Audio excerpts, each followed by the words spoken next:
Welcome to 22 and You podcast, and I'm excited to share time today with Rachel Radway.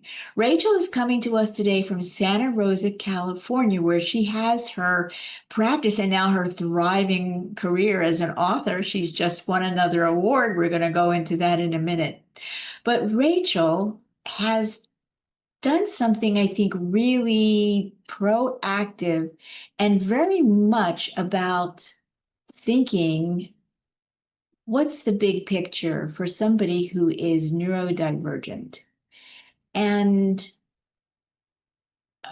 I think there's a lot of conversation.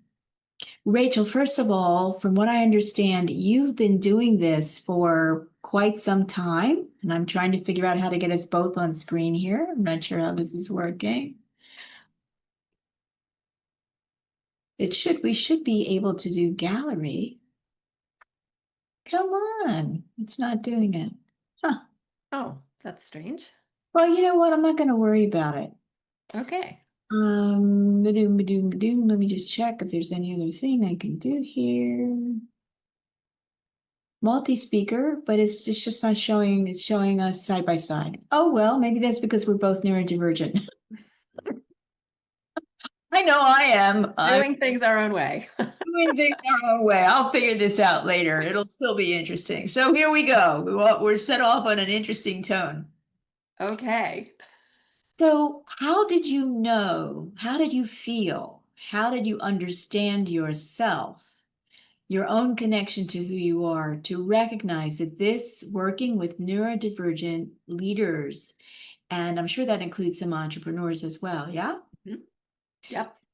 Fortune 500 companies, is that what I read in your biography? You worked with Fortune listed people? So I have been in Fortune 500 companies. I haven't I Let me back up and tell you a little bit about my background. So I have almost 30 years of corporate experience. I started out in writing and editing. I was a content strategist before that name actually existed. I was an editorial manager and director. I have also been in corporate communications and internal and employee communications and leadership communications, and done um, brand management and design operations, product design operations, and other operations and several other kinds of things. So, in all that time, I worked in startups, in national nonprofits, in Fortune 100s and 500s. As a coach, I have worked with a number of different people, more um, more startup employees actually, and some founders and other leaders. I have not worked with the Fortune 500s as a coach. I would love to, but that just isn't where the practice has been. Well, okay, let's let them know that you would love to. Okay. But again, back to when did you realize, because that's a lot of time covering a lot of ground and what might have been several industries with you really kind of getting a glimpse of what's going on, what's working, what the messaging is, what the communication issues are. When Mhm. did this idea of seeing how people perceive differently really become a focal point for you? So I'll be honest, it wasn't a long, long time ago. It's only been a focus for the last couple of years. I I have always known that I was wired a little bit differently, but I didn't really even know what that meant. I know when I was a child, I was always very, very sensitive to my surroundings, and I would hear things and see things that other people around me didn't. And when I say hear things, I don't mean voices or, things coming from God. I just mean I was much, much more attuned to my physical environment and the stimuli in the environment. And I would noises would disturb my nervous system in ways that they didn't, for other people around me. And temperature changes and smells and odors and things like that, and tastes. Um, and I was sensitive emotionally and I was sensitive energetically.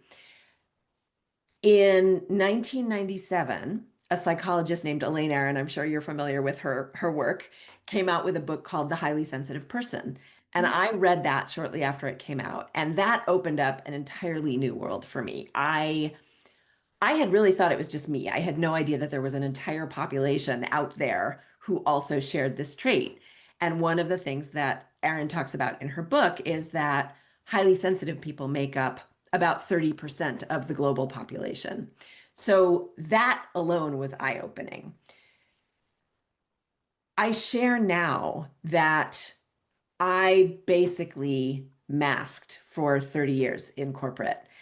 I didn't realize that I was doing it until very, very recently. I had no idea. I take that back. I knew that I didn't quite fit in. I didn't fit the molds. I didn't do things the way other people did them. I didn't know why at the time, and I didn't realize how much I was putting on a persona and trying to be like other people. It's not something I was doing consciously. About 5 years ago now, maybe somewhere around there, I learned that I have ADHD. And there is a reason why a lot of women, especially in midlife and later, are just now learning that they have ADHD and other forms of neurodivergence. It has to do with the hormonal changes that we go through in perimenopause and menopause, and the drops in estrogen that totally exacerbate um, symptoms that might have been masked all of our lives and that we just didn't realize because we were compensating for them in other ways. Wait So, a minute, wait a minute. I find that really interesting. Because that's a little slice of the neurodivergent pie that might be new information for some people if they're not keeping up on it. yeah. And I think there's a really interesting intersection between how you're aware as a child. Hmm, hmm. I can play a card game with my cousins that we're wanting what is the color of the card, and we put them face down, but I can see the color of the card when Mm-hmm. it's down, and my cousins can't, and they think that somehow I'm cheating at the game. Mm-hmm. So I want to hear about these two things, about the intersection of the differences in our biochemistry, especially in women at a certain age, which Mm-hmm. I have been neurodivergent in that as well. Mm-hmm. I have not had the typical whatever. I've Mm-hmm. done something completely of my own style Mm-hmm. and been very comfortable from beginning to right now. Like I haven't had rocky blips and blumps and blimps. I haven't had it. Okay. So that sense of you're becoming aware of yourself, you're aware of your changing, you're aware that you're not like other people. I'm curious about what were some of your masking attributes, some of your persona attributes, and did they work well for you? Were they stressful for you? Did they glitch? I imagine there was some glitch. I'd love to hear you Did they share. glitch? I love that question. So this is a really interesting question or layers of questions. I'm not sure that I can tell you very specifically what were some of the masking attributes. I can tell you that there were many times that I did not listen to my intuition. I did what I thought I was supposed to do, or responded in a way that I thought I was supposed to respond in, or led a team in a way that I thought I was supposed to, based on what I was seeing around me and not based on my inner knowing. And that is a lot of what masking looked like for me. There were also pieces of it that were not feeling free to be myself completely. So, um, one of the things that I have learned about most folks who are neurodivergent is we're not big on small talk for a lot of reasons. We don't love talking about things that don't mean anything to us, right? When you work in an office environment, there is so much of that. You're surrounded by extroverts, and a lot of neurodivergent people happen to be introverted, although there are many who are extroverted also. Um, Extroverts tend to process by speaking out loud, so they may say things that don't have a lot of meaning just because that's the way they're processing. And when you work in a group environment, people come in after the weekend and they want to talk about, their kids' games and the brunches that they went to and family events and, all kinds of stuff. I didn't know how to deal with that because it wasn't something that I felt like I could actively participate in. I really didn't have lots of, family events or things to talk about after the weekend. And I was focused. I was like, okay, it's Monday. I have, a pile of things I have to do. I want to just dive into my work. And on top of that, the commute for a lot of people who are neurodivergent can be an incredibly unsettling or unpleasant experience. So if you're dealing with public transit and wait times and delays and noise and people crowding your private space and, all kinds of things could be going on when you are in between home and arriving at your workplace. That sets our nervous system on edge. So we arrive at work in a state where like we need space and time to kind of reset and get into our mindset for the day. There's a bunch of people standing in the kitchen chatting really loudly about, whatever. If we don't participate in that, we are automatically labeled aloof or high and mighty, or I mean, there are all kinds of terms that people use for those people, right? So that in order to avoid those labels, you either have to mask or you have to not be in the office environment, right? So that This was is, this is interesting. I love how you describe that because I remember as a young adult, even as a teenager, would be like, excuse me, why are they talking about this? Now, I was an artist, so that was great masking for me because I could just go and say, well, I need to go paint now, or I need to go draw now, or I'm writing now. I need to go do that now. But one of the things that made me laugh is I imagined in this age of everybody sort of getting to be you and do you, I think I should make the t-shirt that says on the back, I'm neurodivergent, or maybe on the front, I'm neurodivergent, on the back, I'm not really interested. I mean, really. Yeah, I mean, so many of us feel that way. And yet, when you are in an office environment, It's you hard. do have to consider how you're perceived. I've gotten feedback that I was not perceived as a team player, and I've gotten it in more than one context. And looking back, I understand completely how how I was perceived and why. And yet, at the time, I was just trying to survive.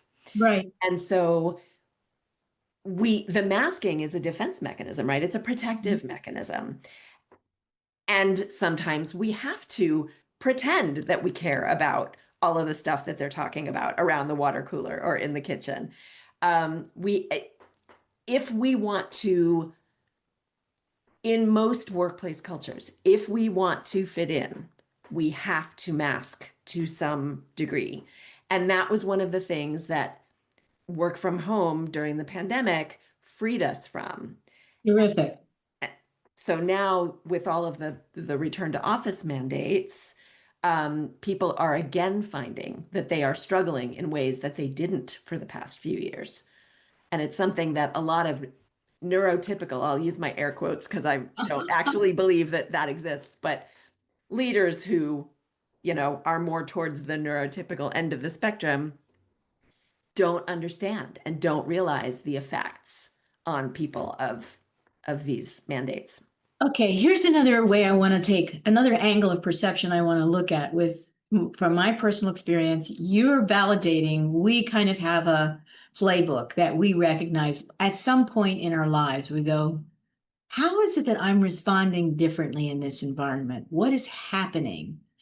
And I think one of the things that I've discovered in the work that I do is that we have a broader perceptual range that takes in more information Hmm. at a faster rate than people who are not neurodivergent. And I don't know if this is something you've discussed in your book, but this is really clear to me.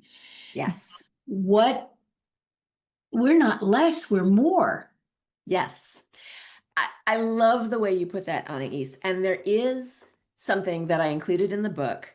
There is a data point that you can find anywhere online. Again, I'm going to use my air quotes, the typical brain supposedly processes somewhere around 11 million pieces of information per second subconsciously, but it filters out almost all of that information. So the Correct. typical brain consciously processes only about 40 to 50 pieces of information per second. That this hasn't been extrapolated to all forms of neurodivergence, but there is a book called The Brain of the Highly Sensitive Person by a Dutch expert on high sensitivity called Esther Bergsma. And what I learned from Esther's book is that fMRIs and other scientific research have shown that highly sensitive brains, which are a subset of neurodivergent brains or a very overlapping subset, um, are structurally and chemically different Yes. from typical brains, and we have fewer filters. So, Yes. going to exactly what you said, we are processing more information. We are constantly downloading more information and filtering out less of it, which means we're on overdrive basically all the time. Yes. And we are perceiving things that other people aren't perceiving, and we're making connections that other people aren't making, and we are seeing several steps ahead. And when we don't realize that this is the way our brains work and this is what we're doing, we can't communicate that. So people misunderstand us for a variety of reasons because we can't explain what it is that's actually going on and why we're responding differently to our environment than they are. I think this is so interesting. And I lived a life as a young adult and then as an adult where I made a choice. Am I going to shut down my awareness and live what for me appears to be a less responsive, less interesting, less vital, less risk taking, less dynamic, not less connected in any sense of the word, but the focus of that connection is a broader lens Mm-hmm. rather than a narrow lens. Mm-hmm. And am I going to agree to be that person? And so I think I was probably 15 or 16 and doing well enough in the normal environments, an excellent student, blah, blah, blah, blah, blah. Mm-hmm. You know, really, blah, blah. And I thought, no, no, that is not a choice that I'm willing to make because of the nature and the quality of the information that I was processing and grasping that it was clear to me other people were missing that Mm-hmm. was really important to the situation, the place, the dynamic, and the result of what was going to happen in all the intercommunications and connections. But one of the things that I did find interesting was I began to develop a moment when I would just almost physically just sort of put my hand over my mouth and breathe and just like, no, To don't, not share. do not share because they're Yeah. not going to get it. Yeah. It sounds like you were incredibly self-aware at a very young age, which is a gift, another gift that a lot of us don't have. I was to some extent, and in others, I was very naive. And I think a lot of it, so much of it depends on our environment growing up and how supportive our families are and how present our families are. And there are so many of the people who choose to, as you said, shut down some of that awareness. People who choose to um, get involved with drugs or abuse alcohol or Hmm. um, shut themselves off in other ways are doing it because they don't know how to manage all of the environmental stimuli and all of the energies and all of the emotions. And they often are in environments that are not supportive and where people don't understand them and where people don't have time for them. And it is, there's a very fine line between those of us who can do what you did and claim the gifts that you had, that you recognized and may not have really known a lot about them, but understood that it was a gift, and people who just are completely overwhelmed and need to find ways to shut down the overwhelm.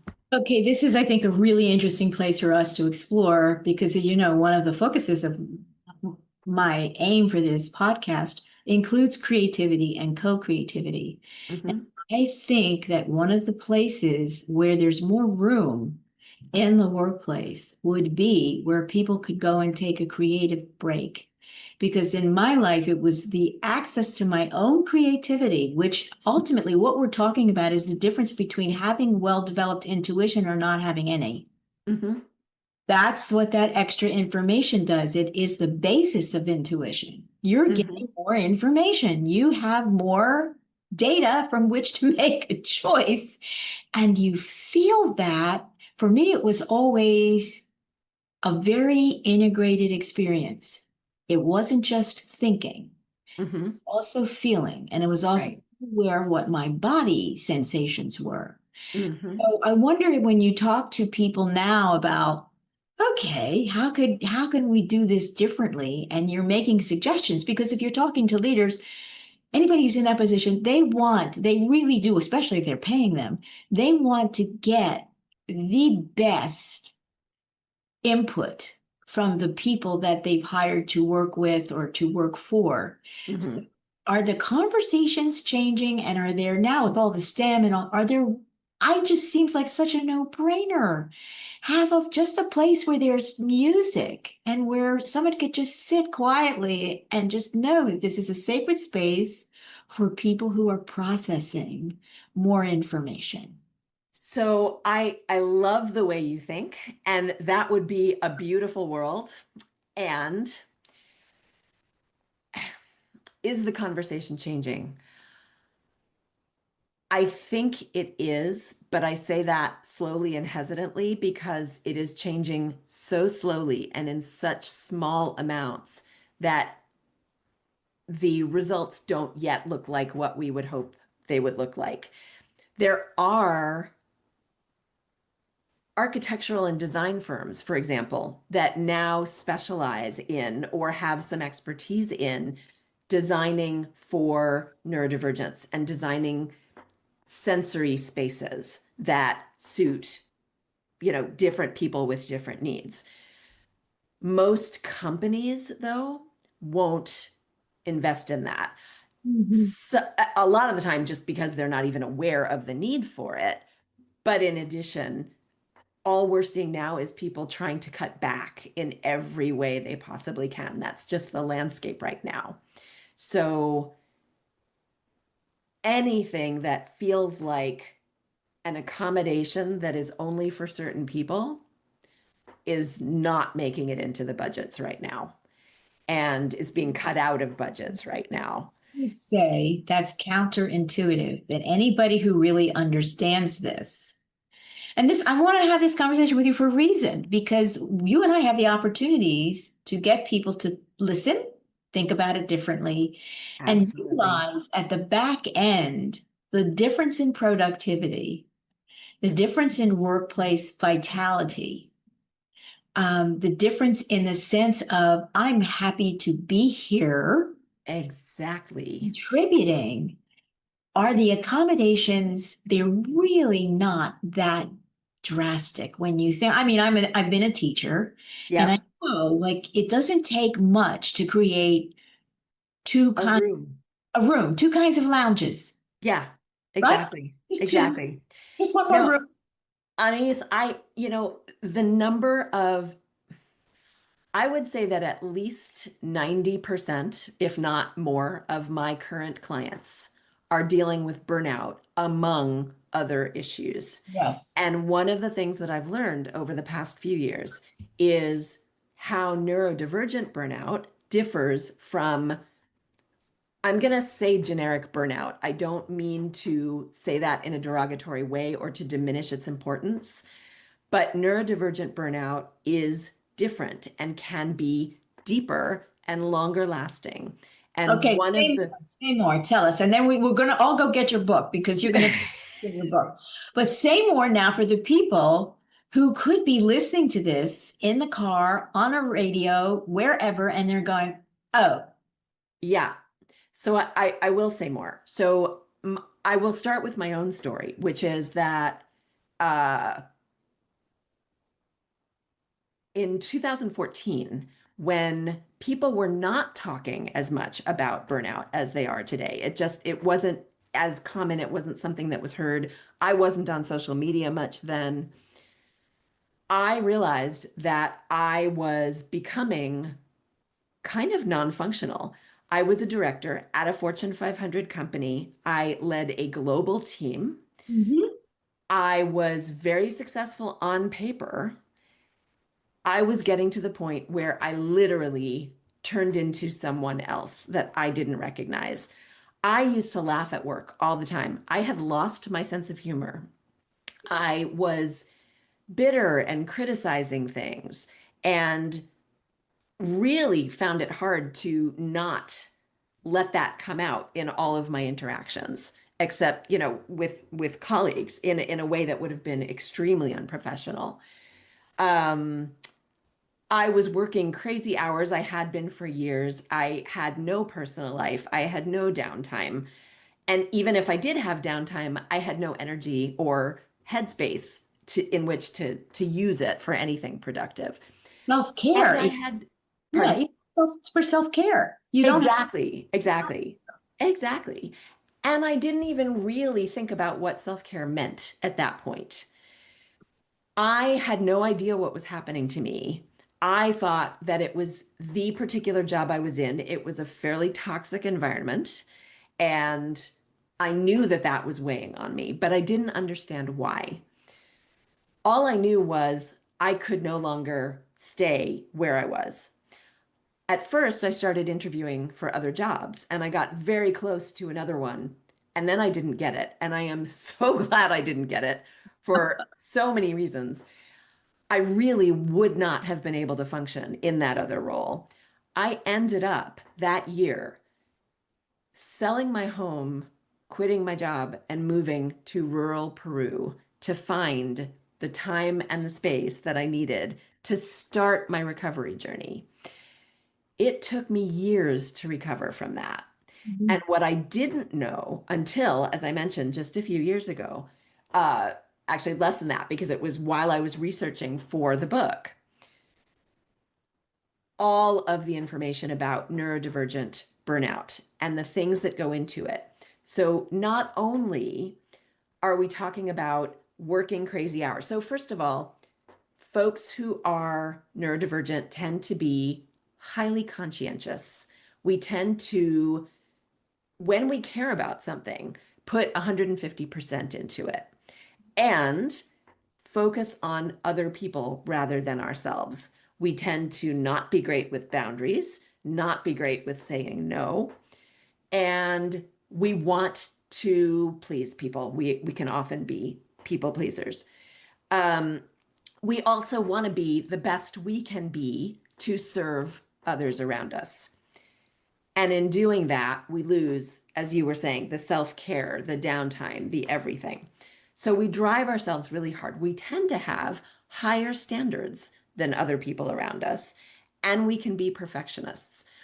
All of these things, when you start piling them up on top of each other, can lead to burnout. Then you put a toxic environment, which so many of us are working in these days and just struggling to survive. Then you put in masking, which again, we may not even realize that we're doing, but it takes so much energy and it takes mind space we don't even realize we're giving to it, right? Put those things together Mhm. and you have neurodivergent burnout. And because it is often something that has been building up for a very long time, it can be chronic. I realized looking back that I had done this to myself more than once. That wasn't the only time. That was just the most severe time. I did it to Mhm. myself in college. I did it to myself after college. Um, and as I said, it took me years to fully recover. And I had to literally leave the country to do it. So many of my clients are dealing with work that are dealing with very severe burnout right now, and they are not giving themselves the time and the space they need to really fully be able to recover, which means the cycle is going to repeat. Well, here's something I think that's interesting for you and I to have this conversation because it's a really lovely point where you have the information that you have, and I have information about the human energy field because I am super sensitive and can perceive things that other people cannot feel, see, hear, or know. Hmm.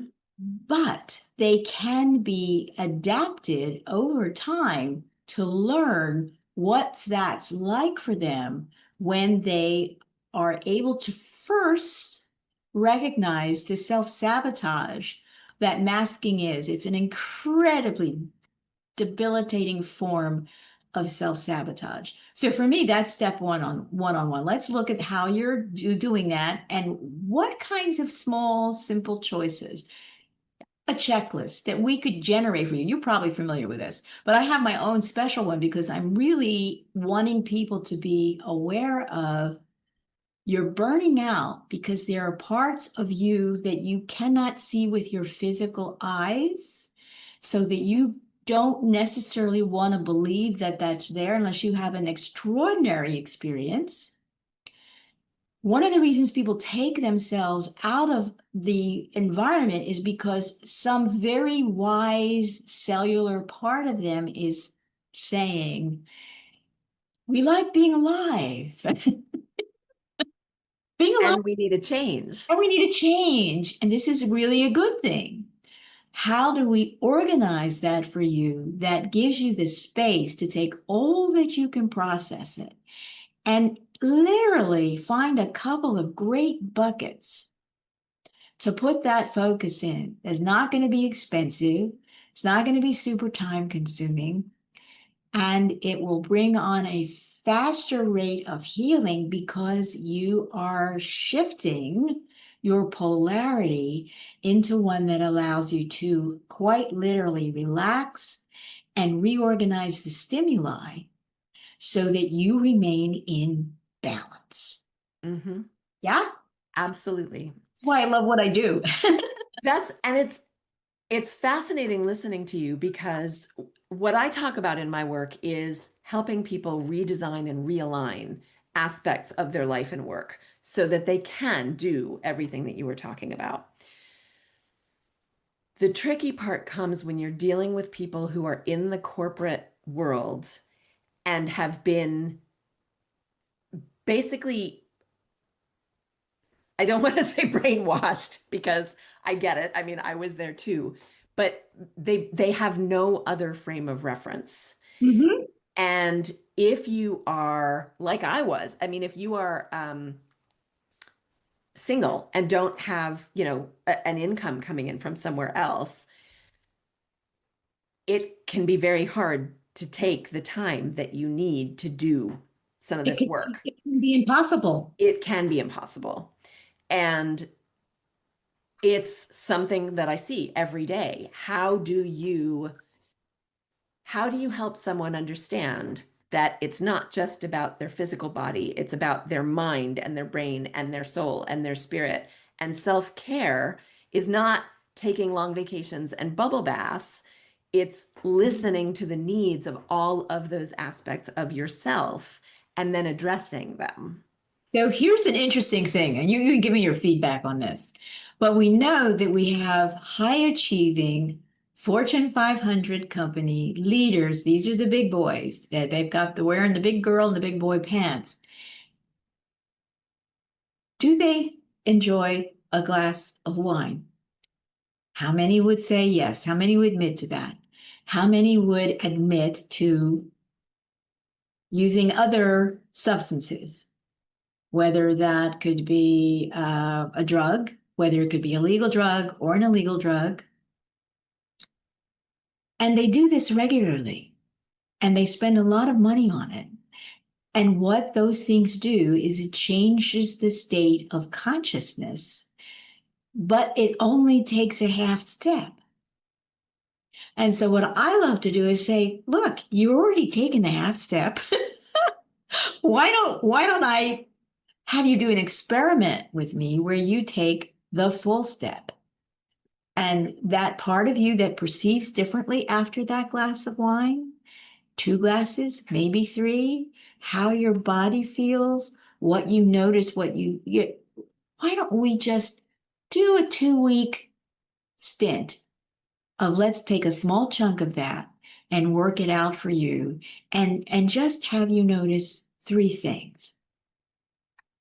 And with those 3 things, when you can see that for yourself, and I can help you recognize that that's an energetic dynamic, now you're making connectivity in your own body awareness that Mm-hmm. is going to be beneficial for you long term, Mm-hmm. and it'll be good for everybody around you. Raise your hand if you want to do that little trial run with me. Now, that I think is a conversation that somebody who's in the really high pitch, high volume, they would admit to, or time in the gym where they're on a treadmill. Mm-hmm. They're still pursuing some form of body related shift Mm-hmm. to get them into another state. Yeah. It's a great way of thinking about it. I'm also thinking about a number of clients I have who really are not in touch with their bodies at all, which is something I can relate to because I wasn't for most of my life. I'm still not great at it. It's something I'm still working on myself.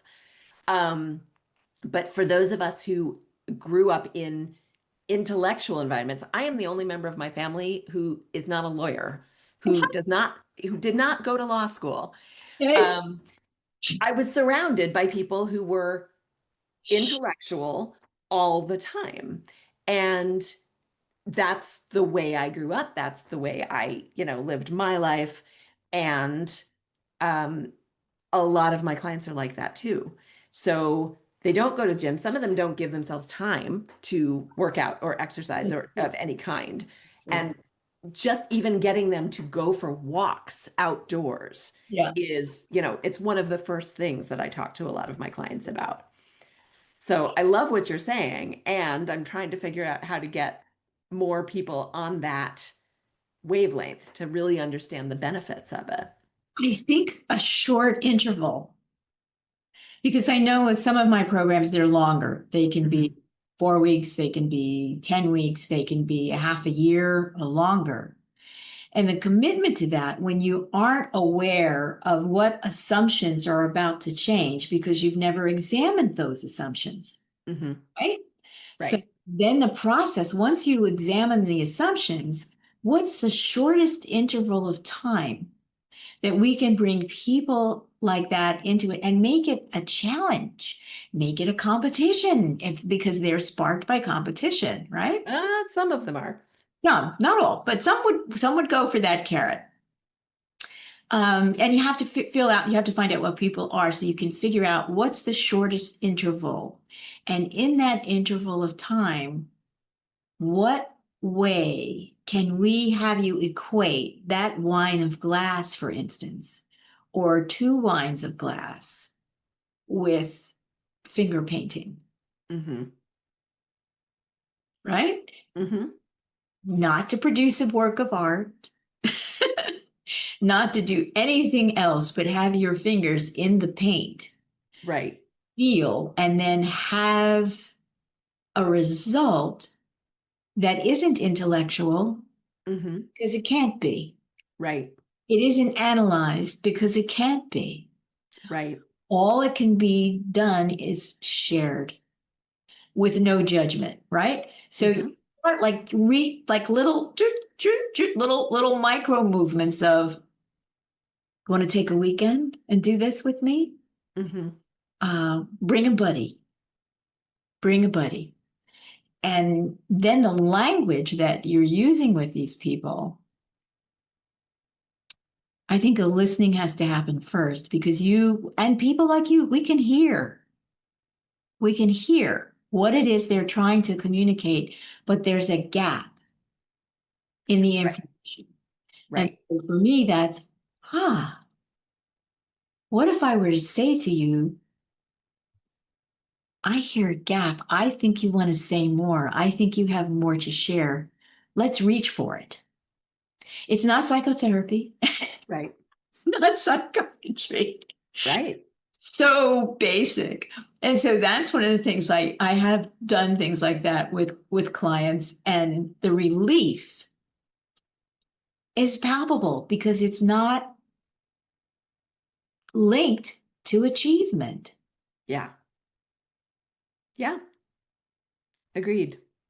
It's funny listening to you. I was just thinking, I recently got a certification in, um, it's not Lego Serious Play, but it is related. The coach that I took the course with does certify people in Lego Serious Play. This was sort of a micro version of that. But I have worked with a couple of clients now with Lego and getting them to build what's in their mind or build what they're facing as opposed to talking it through, Mhm. which can be, it's like the finger painting that you were talking about. I was also thinking you could even do it with Play-Doh. Absolutely. Play-Doh is fabulous. When I worked as a teacher, there were a couple of neurodivergent kids, and people were not, that wasn't a thing yet. Right. But I had enough to know you and I need to sit down and we're going to just work with Play-Doh. And I'm just going to sit here and listen to you Mm-hmm. while you do the Play-Doh thing. And Mm-hmm. the changes that happened in these children when they were approached this way were the parents were like blown away. They're like, I can imagine. I have a changed child. And there were other issues because you have to really be sensitive. And for me, it's an energetic thing. It really does have to do with the chakras. Which chakra in this child hasn't flowered or hasn't been given room to grow or is blocked in some way? Well, let's find out what that's about. We had another little boy in the class. I mean, these are two really exceptional kids who was demonstrating echolalia, Mm-hmm. and people were trying to navigate around his echolalia. I took a different tack. I took a different tack of what is going on with his hearing. Mm-hmm. And then I invited his parents to take him to have his hearing checked. It turned out that he had, because he was a little kid, he was teeny, he didn't know he couldn't hear. And he was trying to respond in a way with the echolalia, with repeating, Mm-hmm. see if he could somehow hear it if he said it and said it more than once. Totally changed the family. So I think these interventions, and we're looking at people who are, they've already kind of gotten solidified Right. in terms of their compensations. Right. And then you have to key out what's the compensation? Is your compensation achievement or is it pleasure? If it's pleasure, is it physical pleasure? What is the nature of pleasure that brings you space in your beingness? So, anyway, I just think this is fun. This is to me Mm-hmm. like summer camp, right? Yeah. Yeah, I talk both in the book and with my clients about finding joy and what is it that you find joy in and how can you bring more of that into your daily life. And one of the things that really strikes me is how hard that question is for so many people to answer. Mhm. Again, there's a tendency to be looking after others and not ourselves. And I had one woman say, I have no idea. I feel guilty if I just sit down on the sofa for a second. And one of the gifts of being wired differently is that we perceive that, going back to the seeing things and noticing things and perceiving things that others don't, we can find beauty in small things, in little moments, and in little places that others around us don't. So, for example, I used to have in the last place I was living, there was an avocado tree right outside the window of my office. And even if I had back-to-back meetings, which I tried not to schedule, um, I could turn my head and watch all of these tiny little birds in the avocado tree for 2 minutes, and that would bring joy. Right. And then I suggest things to people like, keep video clips of your favorite comedian Yeah. handy on your computer. Great Keep a idea. little journal where you can doodle and, write little notes or draw pictures or, something like that to yourself just on the corner of your desk. Um, Music, your favorite song, just do a happy dance in between two of your meetings. Anything like that. Obviously, even better if you can get up and walk away and go for a walk outside or, do something that really changes your environment for a few minutes. Yeah. Anything like that feeds us and gives us joy, helps us recharge and get into that different space, even if it's just for a few minutes. It doesn't have to cost money or take time or, It's so true. And I think when you can get to a place with a client, friend, family member who will try it hmm and see if and it's going to be more than once. It's not going to hmm be a one-time thing, hmm but to try it and notice what that new relationship with their own awareness generates as a potential suggestion they might absolutely. not have come to without doing that little sidestep. So I Absolutely. think this is a really beautiful interlude that we're coming into because there are going to be soon, I believe, that there will be more neurodivergence than 30% of the population, I believe there already are. right? So, yeah. So there are figures that say that Gen Z, is it Gen Z or Gen Y? No, I think it's Gen Z. Um, Over 50%, about 53% of Gen Z self-identify as neurodivergent. And Mhm. one of the things that's important to note is you don't have to have a diagnosis to be neurodivergent. There are forms of neurodivergence that aren't diagnoses. They don't exist as diagnoses. They are not disorders. High sensitivity, your brain is structured differently, which means your brain is different, which Mhm. means you're neurodivergent. So I suspect, and I have heard other experts talk about this too, that the instance of neurodivergence is actually much, much higher. It's not only a majority, it's probably almost everyone. Honestly, no two brains are the same, right? Right, So how could there be a brain that's a typical brain? right. So I think you're right. And what's beautiful is that the generations that are now coming of age and are coming into the workplace and are going to be the majority at some point soon are much less willing to mask, Yes, much more aware of needing to be themselves and yes, not wanting to hide any aspects of themselves. yes. So, This is going to be a phenomenal development for what I think of as the evolution of humankind, because there's a transition between hunter-gatherer, mhm, stem cell lab people, AI people, and the next big evolutionary step. I mhm, think many people have already taken that first, second, third step. They're already moving into that space.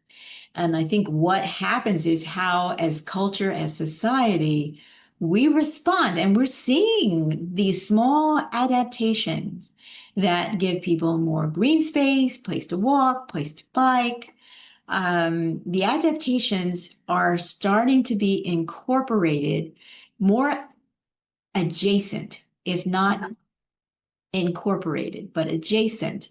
Hmm. So I'm excited because I think, and congratulations. And now tell us more about your books. Tell us about the awards because this is how this happens is when someone like Rachel stands up recognizing and feeling and brings all of that perceptual juiciness that she's got that's now mature into a space and she can communicate it in a way where people are listening to her and reading her words. Go for it, my dear.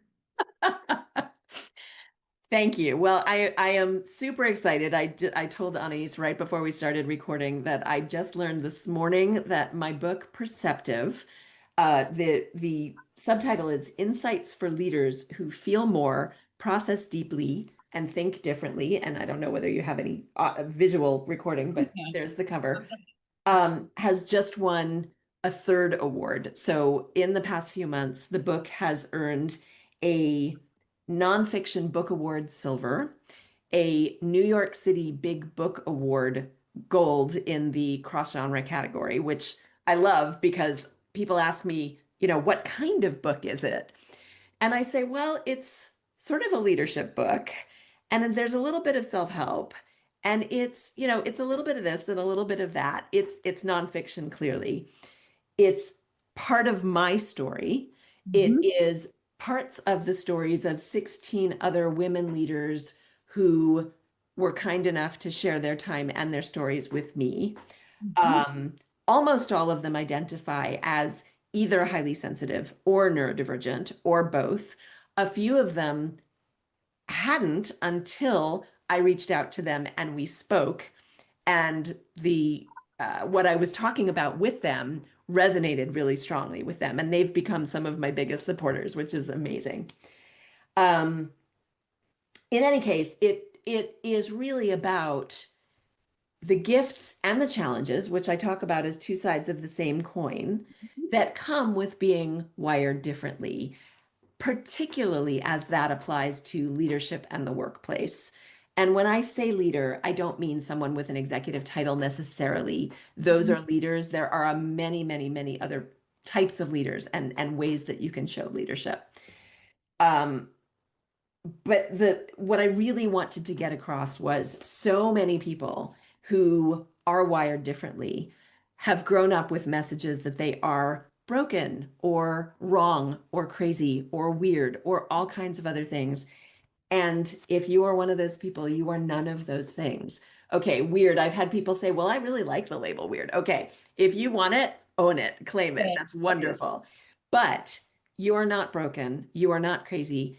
And most importantly, you're not alone. As we were just saying, a Mhm. huge percentage of the population is neurodivergent. Everybody is neurodivergent in their own way. No two brains are the same.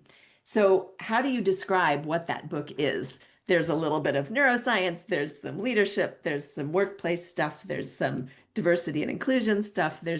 I mean, it's everything.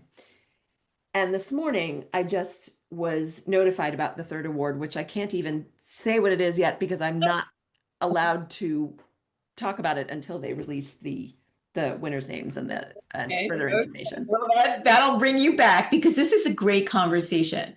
And I really feel the timing of it because we are moving into, I'm one of those ones who can see the trends ahead of the trends. I Hmm. knew in August of 2019 that we were going to have COVID. I Okay. knew that. I shut my practice down. Wow. Really upset about it, but it was clear to me from all the various places where information was coming to me from, none of which was intellectual, Hmm. Right. none of it. Right. First sign was a dead chickadee in an unusual place. And everything in me went, pay attention. This is important. And within 3 weeks, right? Right. So we're coming into a time where that space within to cultivate the space within for you to, any person, to take their assumptions. First of all, identify what the assumptions are. That's Mm-hmm. like number one. Mm-hmm. You have to sort through them first before you can even recognize, well, where did this come from? Why does this matter to me? Do I want it to matter to me next week? Right? That's what your trip to Peru is about, was like, okay, this is it. Everything's off the table. I'm wiping the slate clean. Mm-hmm. So to have the sense of forwardly leading rather than fighting in resistance, Mm-hmm. and having the communication, the cultural conversation about what's fabulous about this. And believe me, when the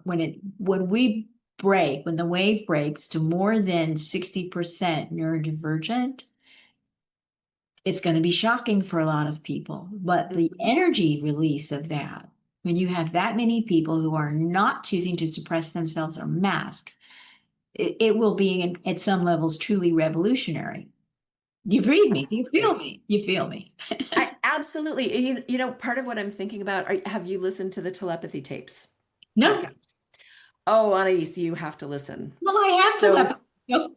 well, this is something that I have talked with a lot of people about. So there is a journalist who started learning about some non-speaking autistic children who seem to have a telepathic ability. Absolutely. And so the telepathy tapes have become this absolute phenomenon. They're now in season 2 and they're making a film and they're getting all kinds of corporate sponsorship.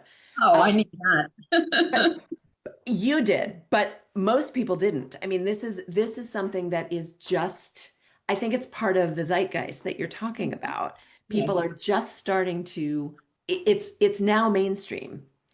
3 years ago, it wasn't. So people are starting to learn about this and the fact that these autistic children who don't speak and people thought were intellectually disabled You're are not. actually not only brilliant, but have Yes, all kinds of communication channels that most of us don't have. correct. So this is the kind of thing that I think we're starting to hear and see more of and learn more about that is also going to support all of the changes that you're talking about. Well, this is exciting, Rachel, because there are more of us who are able to have a conversation like this Yeah. and freely and without holding back and without being ashamed of how different we have been. And I had to completely extricate myself from my family. I was like, if Yeah. you can't figure out what's going on here, I can't help you. Yeah. So I'm just going to go live my life. Yeah.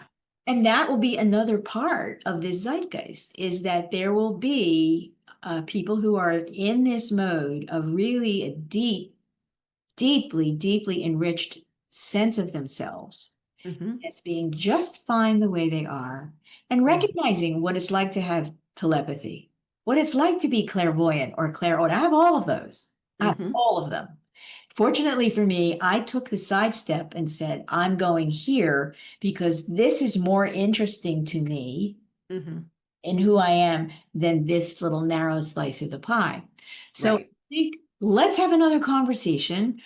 You have to send information about the third book when you get it, because it can go in the show notes if you get it soon enough. And these are all going to be evergreen.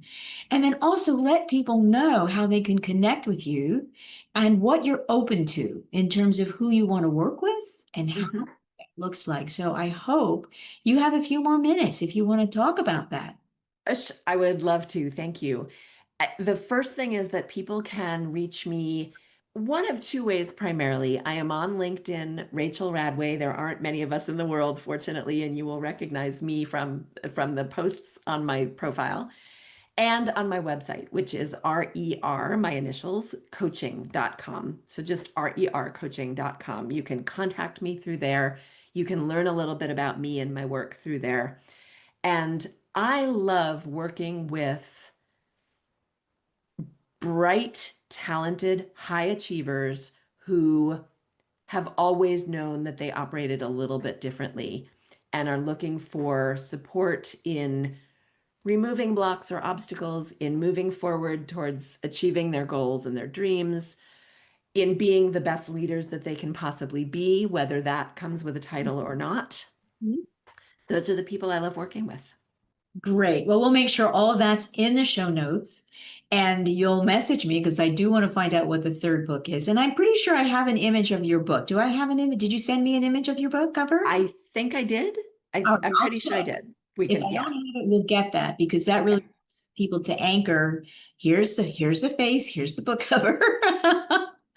And here's the conversation. So great. Rachel, I know you have an appointment coming up. Is that I true? do. I do. All right. I want to thank you so much for your time. It's been an absolute pleasure. And I'll let you know when this is going to drop. I'm going to have to edit it differently because I don't know. I got a new camera and all of a sudden it's just you. And I okay, if I'm not in it, I'll be the voice, the disembodied voice. I'm okay with that. So thanks again and just keep going. It's beautiful. And I'm so happy for you. I'm so happy for you. This is wonderful. Oh, thank you, Anise. Thank you for reaching out and for inviting me to be on your podcast. And it has been a pleasure. And yes, just let me know whatever you need from me, and I will send you all the information. Okay, ciao, ciao, and thanks again. Bye. Bye-bye. 22 and You podcast is brought to you by Living Lessons Library. And we're located in Philadelphia and would love to have you become a member. Thanks for watching. I'm Kathryn Wilking. I'm an author, a decorator, and a Feng Shui expert, and I love to help others learn to sort out their space, find fulfillment, and lead a prosperous, rewarding lifestyle. For more information, you can tap into my website, kathrynwilking.com. Just use my name here and check out my latest book, Practical Feng Shui for the Office, 3rd edition. And let's get your space working for you.